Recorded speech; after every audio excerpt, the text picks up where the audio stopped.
কার্যক্রম নিষিদ্ধ আওয়ামী লীগের লকডাউন কর্মসূচিকে কেন্দ্র করে রাজধানীতে নিরাপত্তা জোরদার করা হয়েছে। মোড়ে মোড়ে সতর্ক অবস্থানে পুলিশ, সেনাবাহিনী, র্যাব, আনসার সহ আইনশৃঙ্খলা রক্ষাকারী বাহিনীর সদস্যরা। সন্দেহ হলেই তল্লাশি করা হচ্ছে নাগরিকদের। সারা দেশে নিরাপত্তা জোরদার করা হয়েছে। রাজধানী ও আশপাশের এলাকায় বিজিবি মোতায়েন করা হয়েছে। এদিকে সকালে কিছুটা ফাঁকা থাকলেও বেলা বাড়ার সঙ্গে সঙ্গে বিভিন্ন সড়কে বেড়েছে অফিসগামী মানুষের ভিড় ও গণপরিবহন।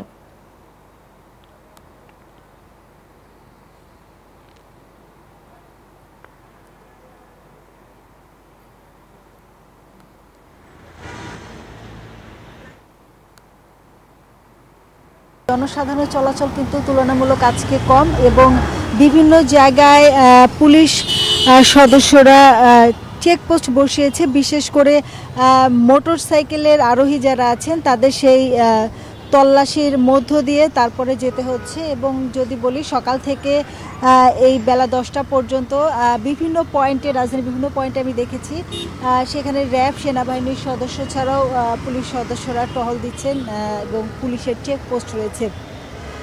এবং আজকে যেহেতু বৃহস্পতিবার, কিন্তু তুলনামূলক কিন্তু গণপরিবহনের সংখ্যা কম এবং ব্যক্তিগত যে গাড়ি, বিশেষ করে প্রাইভেট কারের কথা যদি বলি, সেগুলো কিন্তু কম। এবং আইনশৃঙ্খলা বাহিনী থেকে যদিও জানানো হয়েছে যে নিশ্চিদ্র যে নিরাপত্তা ব্যবস্থা, সেই নিরাপত্তা ব্যবস্থায় নেওয়া হয়েছে। এবং কার্যক্রম নিষিদ্ধ আওয়ামী লীগ যে লকডাউন ঘোষণা করেছে, সেখানে কিন্তু কোনো জায়গায় আওয়ামী লীগের কোনো নেতাকর্মীদের এখন পর্যন্ত আমরা দেখিনি বা এখনও পর্যন্ত কোনো ধরনের অনাকাঙ্ক্ষিত ঘটনা ঘটেনি।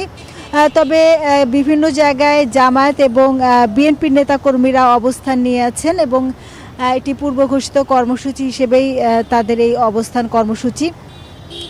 এছাড়া নিরাপত্তার ক্ষেত্রে বিভিন্ন জায়গায় সেনা টহল রয়েছে এবং র্যাবের যে টহল, সেই টহলও রয়েছে। সব কিছু মিলিয়ে এই যে আজকের লকডাউন কর্মসূচি, এই লকডাউন কর্মসূচিকে কেন্দ্র করে কিন্তু কয়েকদিন থেকেই পুলিশ এবং অন্যান্য আইনশৃঙ্খলা বাহিনীর যে নিরাপত্তা ব্যবস্থা, সেই যে নিশ্চিত নিরাপত্তা ব্যবস্থা, সেই নিরাপত্তা ব্যবস্থাটি সাজিয়েছেন। যদিও পুলিশ বলছিল যে বেশ কয়েকটি জায়গায় আজকে নাশকতা হতে পারে, এরকম একটি শঙ্কা তাদের মধ্যে ছিল।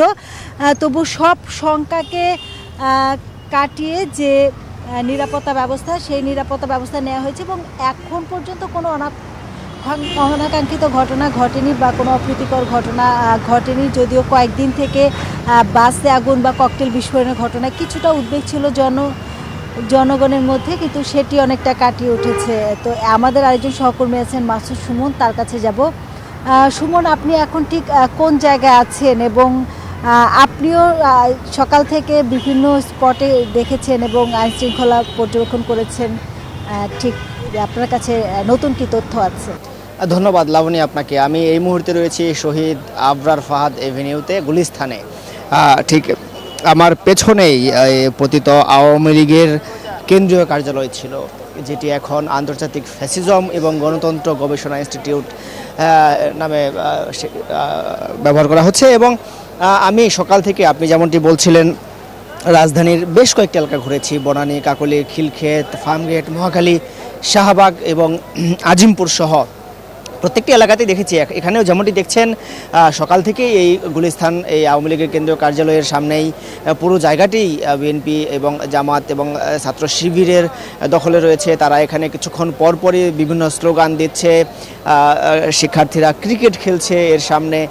এবং আপনাদের আরেকটি বিষয় জানিয়ে রাখি, আমরা কিছুক্ষণ আগেই যেমনটি জানতে পেরেছি, সার্বিক নিরাপত্তা ব্যবস্থা নিয়ে আমাদের সহকর্মীরা যেমনটি বলছিলেন, ঠিক বিজিবি থেকে জানানো হয়েছে ঢাকা এবং আশেপাশের জেলার সার্বিক আইন শৃঙ্খলা রক্ষা এবং নিরাপত্তা নিশ্চিতকল্পে 14 প্লাটুন বিজিবি মোতায়েন করা হয়েছে। এবং এর পাশাপাশি যেমনটি শুনছিলেন আপনারা, আমিও দেখেছি পুলিশ, সেনাবাহিনী, আনসার সহ আইন শৃঙ্খলা বাহিনীর বিভিন্ন সদস্যরা সাদা পোশাকে কাজ করছে। এবং এখন পর্যন্ত আমি যতগুলো এলাকা ঘুরেছি, কোনো এলাকাতেই আওয়ামী লীগের কোনো কার্যক্রম চোখে পড়েনি। তবে সকাল ভোর থেকে যেমন কিছুটা ফাঁকা ছিল রাজধানী, রাতে বিভিন্ন এলাকায় যেমন ককটেল বিস্ফোরণের ঘটনা ঘটেছে, মানুষের মনে আতঙ্ক ছিল। তবে বেলা বাড়ার সাথে সাথেই মানুষের কোলাহল বেড়েছে, মানুষ স্বাভাবিক জীবনযাপনে ফিরেছে।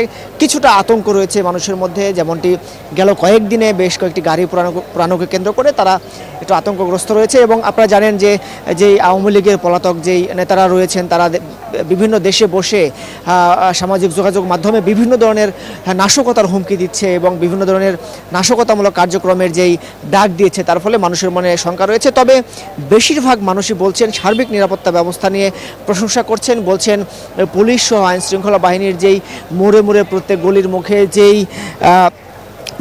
নিরাপত্তা চৌকি বসিয়েছে এবং তল্লাশি চৌকির মাধ্যমে যাকে সন্দেহ হচ্ছে তাকেই তল্লাশি করা হচ্ছে, এই সব ব্যবস্থাপনা নিয়ে সন্তুষ্টি প্রকাশ করেছেন। আমাদের আরেক সহকর্মী তাওহিদ রয়েছেন রাজধানীতেই।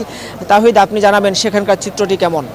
এক্সট্রিম মশার কয়েল প্ল্যান্ট ফাইবার দিয়ে তৈরি, তাই সহজে ভাঙে না, সুগন্ধিযুক্ত ও নিরবিচ্ছিন্নভাবে জ্বলে। ডেঙ্গু, চিকুনগুনিয়া বাহি সহ যে কোনো মশার বিরুদ্ধে দেয় এক্সট্রিম সুরক্ষা।